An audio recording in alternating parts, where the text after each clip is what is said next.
कल मैं सोच रही थी कि यदि यात्रा पर जाना हो तो लोग कहते अकेले नहीं जाएंगे, कोई साथ मिल जाए तो चले जाएंगे। यदि उनकी टिकट कैंसिल हो जाए तो तुम्हारी टिकट भी कैंसिल हो जाती है ना। जब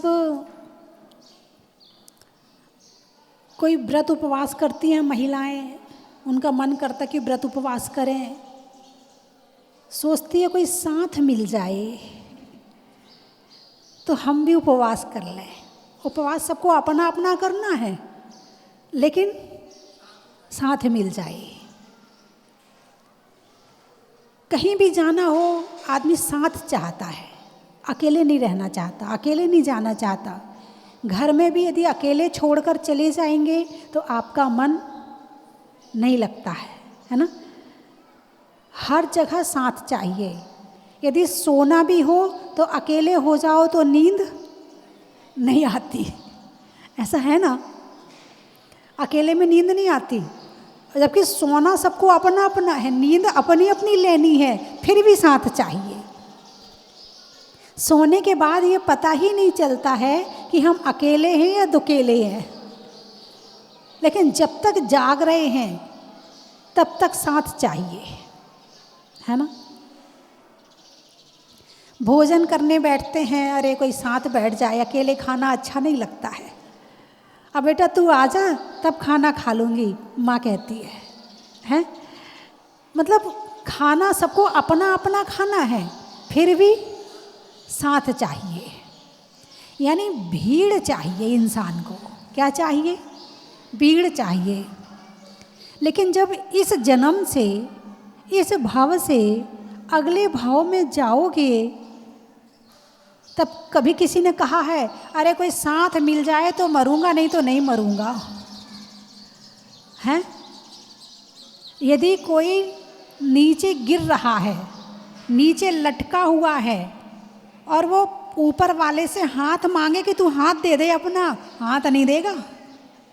वो कहेगा हाथ तो दे भाई, या तो मुझे ऊपर निकाल या तू नीचे आ जा। ना ना ना, तुझे जाना तू जा नीचे, मैं जाने वाला नहीं हूँ। मरने में कोई किसी का साथ नहीं देता है, मरना सबको अकेले पड़ता है। मैंने एक और विचार किया और सोचा कि इंसान मृत्यु से डरता क्यों है, कारण क्या है। यदि मृत्यु नज़र भी आ जाए तो लोग इतने भयभीत हो जाते हैं कि आधा किलो खून तो उसी समय जल जाता उसका, इतने भयभीत हो जाते। कारण क्या है, ये डरते क्यों है मृत्यु से। बहुत चिंतन करने के बाद रिजल्ट ये निकल के आया कि जिंदगी भर ये भीड़ में रहा है और मृत्यु के समय अकेले जाना पड़ेगा, इसलिए डर लग रहा है। और जैन धर्म क्या सिखाता है? एकांत की साधना सिखाता है, अकेले में जीना सिखाता है, अकेले में मन लगाना सिखाता है, अकेले में जिया कैसे अच्छे से जाता है वो सिखाता है। और जो ये सीख लेता है उसे मरना भी अच्छी तरह से आ जाता है। जिसे जीना नहीं आया वो मरना सीख ही नहीं सकता है, और जिसे मरने की कला नहीं आई उसका भाव भ्रमण चलता ही रहता है। एक मृत्यु दूसरी मृत्यु का साथ लेकर के आगे जाती है, और यदि मरना आ जाए तो वो मृत्यु समाधि बन जाती है, और समाधि एक दिन निर्वाण बन जाता है। और निर्वाण की साधना शुरू होती है एकांत से। निर्वाण की साधना कहाँ से शुरू होती है? एकांत से। आपको कुछ नहीं करना है, सामने वाले से लेना ही देना नहीं है।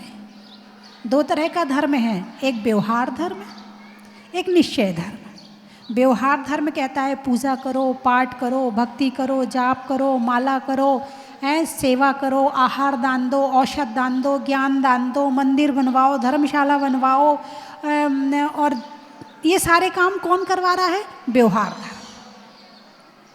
लेकिन व्यवहार धर्म के बाद वो व्यवहार कुछ निश्चय की शिक्षा भी देकर जाता है। सारे जिंदगी व्यवहार में नहीं रहना, व्यवहार के साथ साथ निश्चय। निश्चय धर्म का मतलब है एकांत में अपनी आत्मा की, ध्यान की, ज्ञान की साधना करना। आप व्यवहार धर्म का पालन तो बहुत अच्छी तरह से करते हो।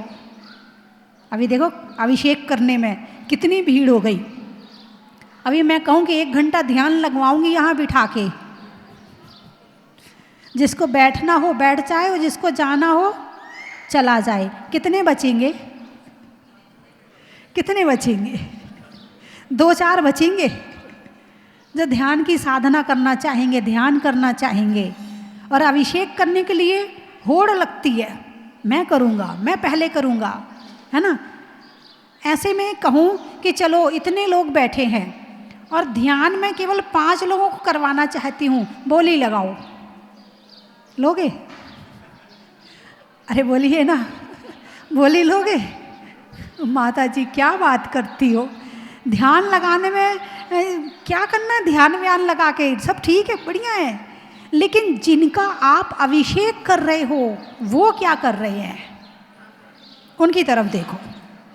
जिनका आप अभिषेक कर रहे हो, जिनकी शांति धारा कर रहे हो, जिनको आप रोज टीवी पर देखते हो, क्या कर रहे हैं? वो ध्यान कर रहे हैं।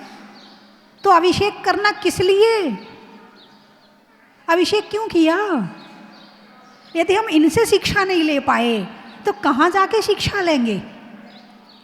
हमने अभिषेक भी कर लिया, महिलाएं खूब पूजा करती हैं, खूब पूजा करती, ध्यान करती हो, वो तो नहीं होता हमसे।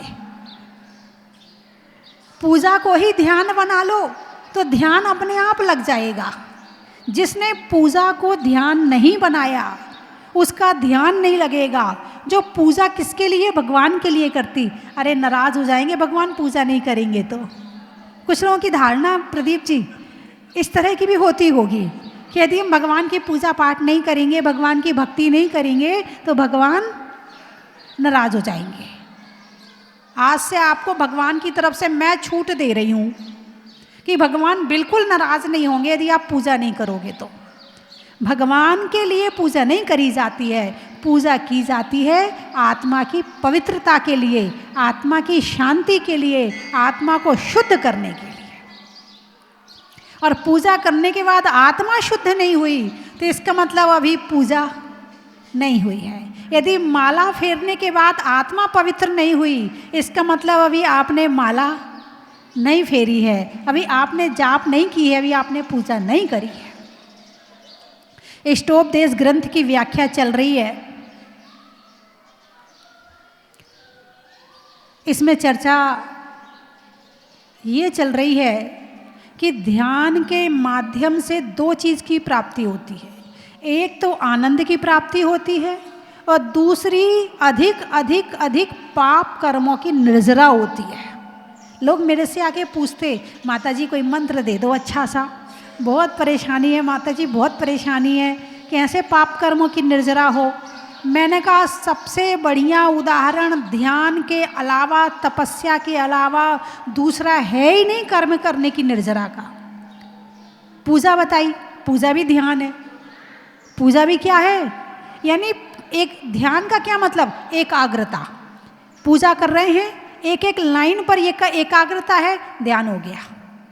माला फेर रहे हैं, हर मोती पर भगवान याद आ रहे हैं, ध्यान हो गया आपका। 12 भावना पढ़ रहे हैं और ध्यान से बिल्कुल एक एक लाइन बिल्कुल अंदर उतारते हुए पढ़ रहे हैं, ध्यान हो गया आपका। ध्यान क्या है? जहाँ मन एकाग्र हो गया उसका नाम ध्यान है। ध्यान कोई बड़ी चीज़ नहीं है। आप ध्यान 24 घंटे करते हो, करते कि नहीं करते? अरे बोलिए ना। अरे बेटे तेरे को समझ में ही नहीं आया, तू कैसे बोल रहा है? जिनको समझ में आ गया वो चुप बैठे हैं। 24 घंटे ध्यान चलता है, 24 घंटे। ध्यान 2 तरह के होते हैं, शुभ ध्यान, अशुभ ध्यान। ध्यान किसे कहते हैं? उपयोग की एकाग्रता को ध्यान कहते हैं। वह दो तरह का है, शुभ ध्यान, अशुभ ध्यान। अशुभ ध्यान, शुभ ध्यान के दो भेद और अशुभ ध्यान के दो भेद। आर्त ध्यान, अशुभ ध्यान का भेद है इष्ट वियोग, अनिष्ट संयोग, पीड़ा चिंतन और निदान बंध। ये अशुभ ध्यान है कि कोई चला जाए, दुख होता नहीं होता, तुम्हारी प्रिय वस्तु चली जाए, कष्ट हुआ नहीं हुआ, तुम्हारी प्रिय वस्तु खाने को ना मिले, गुस्सा आता नहीं आता है, और तुम्हारी जो तुम्हें प्रिय नहीं है वो खाने को मिल जाए, जिसको तुम नहीं चाहते हो वो व्यक्ति तुम्हें मिल जाए, गुस्सा आता नहीं आता। ये सब अशुभ ध्यान है। बीमारी का ध्यान करते हो नहीं करते हो? हैं? कहीं सिर में दर्द हो जाए, पाँव में हो जाए, पेट में हो जाए, कमर में हो जाए, घुटने में हो जाए, ध्यान कहाँ रहता है? कौन सा ध्यान है? अशुभ ध्यान है। निदान बंद है, ऐसा कर दूंगा इसको मैं, अशुभ ध्यान है। और दूसरा है रौद्र ध्यान। इसमें बताया हिंसानंदी, मृषानंदी, चौर्यानंदी और परिग्रहानंदी। कल एक लड़की आई थी, उसने कहा, बोले माता जी हमें एक बार किसी का मोबाइल मिला, हमने उसको वापस करवा दिया, उसका ही होगा, मैं वापस कराई। एक बार मेरे पापा को किसी का मोबाइल मिला, हमने उनका भी मोबाइल वापस कर दिया। बोले मैं ऑटो से जा रही थी और बात कर रही थी, किसी ने आकर मेरा मोबाइल छीना और ले गया वो छीन कर। बोले उनको मन में कुछ लगता नहीं होगा, उनको महसूस नहीं होता होगा कि मैं उनका मोबाइल क्यों छीन कर लाया। उनको मैंने एक उत्तर दिया कि नरक जाने वाले जीव को हिंसा करने में, चोरी करने में आनंद आता है। क्या मैं मोबाइल छीन कर लाया, मैंने क्या चैन चुराई, आनंद आता। ये किसके लक्षण है? नरक जाने वालों के। ये कौन सा ध्यान है? रौद्र ध्यान है। क्या चोरी करने के लिए ध्यान नहीं करना पड़ता? अरे बोलिए ना, यहाँ एक कोई सामान पड़ा है और उसको उठाना है, तो उठाने वाला कितना ध्यान लगाता है, सबकी नज़रें पड़ता है, सबकी तरफ ध्यान देता, कोई देख तो नहीं रहा, इतना ध्यान लगाता है और जाके धीरे से उठा के ले आता है। यदि किसी को चैन चुरानी हो तो उसको पूरा ध्यान रखना पड़ता कि इसका ध्यान कहीं और है कि नहीं है। जब इसका ध्यान कहीं और जाएगा तो मैं इसकी चैन चुराऊंगी या काटूंगी। चोरी भी ध्यान है, बिना ध्यान के चोरी नहीं होती है, बिना ध्यान के हिंसा नहीं होती है, लेकिन ये ध्यान नरक ले जाने वाला है। कौन सा है? नरक वाला है। हिंसानंदी, मृषानंदी, चौर्यानंदी, परिग्रहानंदी। अब चलो आप चोरी वाला आनंद ना मनाओ, हिंसा वाला आनंद ना मनाओ, झूठ बोलने के बाद भले आपको आनंद ना आता हो, मगर चौथे वाले में आप बच नहीं पाओगे। जितने बैठे हैं ना, सारे के सारे परिग्रहानंदी तो करते ही करते हैं, इसके बिना तो छूट ही नहीं पाते हैं। परिग्रहानंदी का मतलब पता है? परिग्रह इकट्ठा करने में आनंद आना। बताइए कितने बैठे जिनको आनंद नहीं आता है? एक छोटे से बच्चे को भी एक छोटी सी चीज़ दो ना, वो भी मुट्ठी जकड़ के बंद करता है, फिर छीन के दिखाओ तो सही उससे, ऐसा पकड़ता छोड़ता नहीं है। ये परिग्रहानंदी है। चीज़ मिल गई तो खुश, नहीं मिली तो दुखी। ये है परिग्रहानंदी। तो फिर भी आप लोग उसमें कई तरह के हैं। एक ऐसा होता है कि परिग्रह किसी तरह से मिले, चाहे हिंसा करके, चोरी करके, झूठ बोल के मिले, एक ऐसे कमाता है।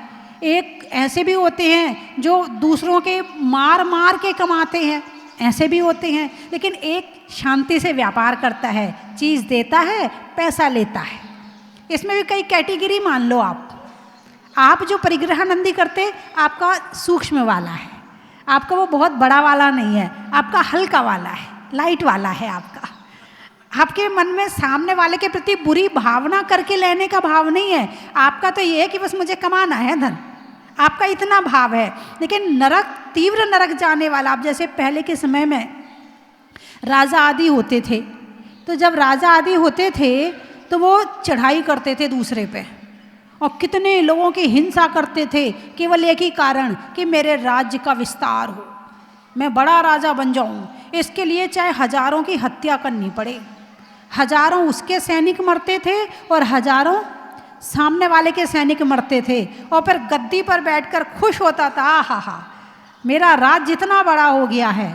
ये है परिग्रहानंदी, मतलब जो स्थूल रूप में है। आपका तो सूक्ष्म रूप है, उनका स्थूल रूप में, कि चाहे हिंसा करने के बाद परिग्रह इकट्ठा करना पड़े। सिकंदर ने क्या किया, कितना लूटा उसने, लूटा कि नहीं लूटा? ये कौन है? परिग्रहानंदी है। लूट लूट के, जो चोरी करके, लूट के, परेशान करके, दुखी करके, वेदना देके जो सता के ले, वो है स्थूल वाला परिग्रहानंदी। नहीं है तो अभी जितने बैठे हैं यहाँ तो अभी सब हैं, ये इसको छोड़ना जरा मुश्किल है, बस कैटेगरी इसकी कम और ज़्यादा हो सकती है। 3 तरह के होते हैं। एक होते हैं दुर्योधन के समान, एक होते हैं पांडव के समान, और एक होते हैं संत के समान, है ना। तो जो दुर्योधन वाले होते, बोले जो मेरा सो मेरा, और जो तेरा है वो भी मेरा, ये तो हो गए दुर्योधन। दूसरे होते हैं पांडवों के समान, जो मेरा सो मेरा और जो तेरा सो तेरा, ये पांडवों के समान होते हैं। और तीसरे होते हैं कि ना मेरा है ना तेरा है, ये दुनिया रैन बसेरा है। उन्हें मतलब नहीं है, कोई बात नहीं, जो हो रहा है सो ठीक है, जो हो गया है सो ठीक है, और जो होएगा वो भी ठीक है। तो बंधुओं, आज आप सब लोग बड़ी दूर दूर से आए, और बहुत से लोग आकर जब कहते हैं, बोले माता जी हम आपको टीवी पर सुनते थे। हाँ, कल से बहुत सारे लोग इसी तरह से आए हैं। कोई गुजरात से है, कोई जबलपुर से है, कोई झांसी से है, कोई आगरा से है, कोई दिल्ली से है और दिल्ली वाले तो हमारे पुराने भक्ति भी बैठे हैं, कोई जबलपुर वाले भी बैठे हुए हैं, गुना वाले भी हैं। अभी बताऊंगी, सबका महत्व बताऊंगी अभी मैं, है ना। आज तो ज़्यादा महत्व बताने पड़ेंगे। इंदौर वाले भी हैं। इंदौर भले मैं नहीं गई हूँ, लेकिन इंदौर में बड़ी प्रभावना है, बहुत प्रभावना है। तो आप, हाँ, पुराने भक्त बड़ौद के भी बैठे हैं, 97 के, है ना। 97 का चतुर्मास हुआ था। 96 में तो मेरी दीक्षा हुई थी, 95 में कैसे पहुंच जाऊंगी मैं? इनने तो अपनी संख्या बढ़ा ली 97 में। तो बस एक ही बात आज यहाँ से लेके जाना कि यदि जीवन सुधारना है तो ध्यान, और मरण सुधारना है तो ध्यान। एकांत में बैठ कर के, और जो भी ज्ञान आपको, बहुत ज्ञान है, मैं ये नहीं मानती कि आपको ज्ञान नहीं है, आपको इतना ज्ञान है कि आप जरूरत पड़ती तो दूसरे को देने तुरंत बैठ जाते हो। तो जो ज्ञान तुम दूसरे को दे रहे हो ना, अकेले में बैठ करके खुद को देना, इसका ही नाम ध्यान है।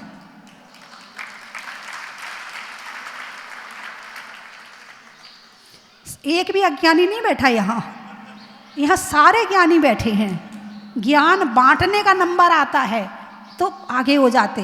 अब ज्ञान बांटना छोड़ के खुद को देना शुरू कर दो, इसका नाम धर्म है, इसका नाम ज्ञान है, और इसका नाम ही स्वयं के जीवन की सफलता है। बहुत ज्ञान बांट लिया, कुछ हुआ? किसी ने मानी तुम्हारी? क्या कहते सामने वाले? चुप हो जा, बस ज़्यादा ज्ञान मत दे, बहुत हो गया। सामने वाला सुनने तैयार नहीं है तुम्हारी, और तुम पेले जाते हो। जितनी फेंक सकते हो उतनी फेंकते हो, जितनी बाहर फेंक रहे ना उतनी खुद को फेंको, इसका नाम धर्म हो जाएगा। धर्म करना है तो खुद से शुरू होता है, दूसरे से शुरू नहीं होता है। तो मेरी बात आपकी समझ में आ गई? ठीक है, अच्छा समझ में आ गई, फिर बंद करूं? इतनी बड़ी बात आपने कह दी कि समझ में आ गई, मुझे बात समझ में आई थी 30 साल पहले, और आप कह रहे हैं आपको समझ में आ गई, तो ये तो बहुत बड़ी बात है। अब तो दीक्षा की तैयारी करवानी पड़ेगी मुझे, इतने सारे कमरे बनवाने पड़ेंगे यहाँ पर। आप चिंता नहीं करना, कमरे की व्यवस्था पूरी हो जाएगी, सब कुछ हो जाएगा। आप तो बस भाव बनाओ, बस माँ की पिच्छी की व्यवस्था, कमंडल की व्यवस्था, आहार की व्यवस्था सब छोड़ दो, आप सब कुछ हो जाएगा। आप तो केवल भाव बना लो, समझ में आ गई ना। बहुत बड़ी बात है समझ में आना, समझ में आ गई ये भी बहुत बड़ी बात है। अब वो अंदर उतर जाए उसके लिए ध्यान किया जाएगा। मैं 3 चीज़ें बोलूँगी, आपको कहना बड़ा ही महत्व है। तत्वों में 7 का, शरीर में हाथ का, तीर्थंकरों में मुनि सुब्रत नाथ का बड़ा ही महत्व है। पंखा में झलने का, बच्चों में पलने का, भगवान के जमीन से निकलने का बड़ा ही महत्व है। हिंदी में मात्रा का, स्कूल में छात्रा का, आज आपकी जहाजपुर की यात्रा का बड़ा ही महत्व है। त्रियंचों में बिल्ली का, डंडा में गिल्ली का, आने वालों में दिल्ली का, बड़ा ही गाने में सुर का, नृत्य में नूपुर का, आने वालों में जबलपुर, ललितपुर और जयपुर का बड़ा ही महत्व है। जनवरी में जाड़ा का, जाड़े में काढ़ा का, आने वालों में भीलवाड़ा का बड़ा ही महत्व है। जेब में नोट का, नेता में वोट का और आने वालों में बड़ौत का बड़ा ही महत्व है। अनाज में चना का, गर्मी में पन्ना का और आने वालों में गुना का बड़ा ही महत्व है। लिखने में खत का, मकान की छत का और आने वालों में रोहतक का बड़ा ही महत्व है। अब कौन बचा वो बता दो। आम की बौर का, खाने में कौर का और आने वालों में इंदौर का बड़ा ही महत्व है। जोधपुर, जोधपुर बेरसिया, बेरसिया का बता दूं, राम की सिया का, राम की सिया का और भजन गाने में भजन रसिया का और आने वालों में बेरसिया का बड़ा ही महत्व है। खेड़ी, घड़ी, घड़ी गांव का नाम है, खेड़ी, खेड़ी भोजन में बड़ी का, बूढ़ों में छड़ी का और आने वालों में खेड़ी का बड़ा ही महत्व है। गाजियाबाद, नहीं होने में विवाद का, गुरुओं के आशीर्वाद का और आने वालों में गाजियाबाद, अहमदाबाद और फरीदाबाद का बड़ा ही महत्व है। कटनी, टोंक, सब्जी में छौंक का, दिल्ली में चांदनी और आने वालों में टोंक का बड़ा ही महत्व है। उदयपुर, पशुओं में खुर का, गाने में सुर का, आने वालों में उदयपुर का बड़ा ही महत्व है। आगर, जातियों में नागर का, पानी में गागर का और आने वालों में आगर का बड़ा ही महत्व है। सागर,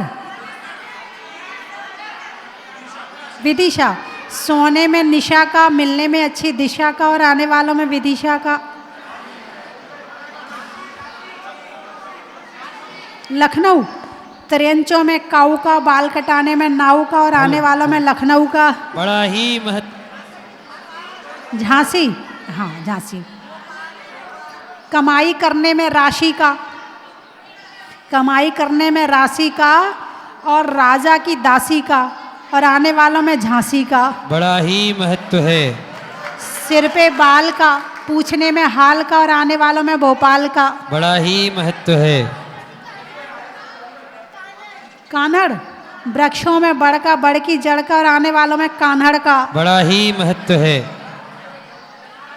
झाड़ोल, इंसान के मीठे बोल का, रजाई के खोल का और आने वालों में झाड़ोल का बड़ा ही महत्व है।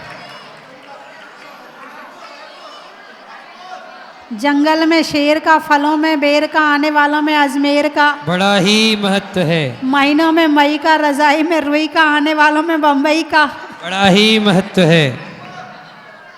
कौन सा नगर? पानी में मगर का, चलने में डगर का, आने वालों में शिवनगर का बड़ा ही महत्व है। फिरोजाबाद, अच्छा, देने में दांत का, लड्डू में गाद का और आने वालों में फिरोजाबाद का बड़ा ही महत्व है। बीनागंज, नहीं होने में रंज का, पंजाब में पंज का और आने वालों में बीनागंज का। बड़ा ही महत्व है। जतारा, आकाश में तारा का, लगाने में नारा का, आने वालों में जतारा का। बड़ा ही महत्व है। भरतपुर, पशुओं में खुर का, गाने में सुर का, आने वालों में भरतपुर का। बड़ा ही महत्व है। लाडनू, बात में मानू का और बड़ौत में नूनू का और आने वालों में लाडनू का। बड़ा ही महत्व है।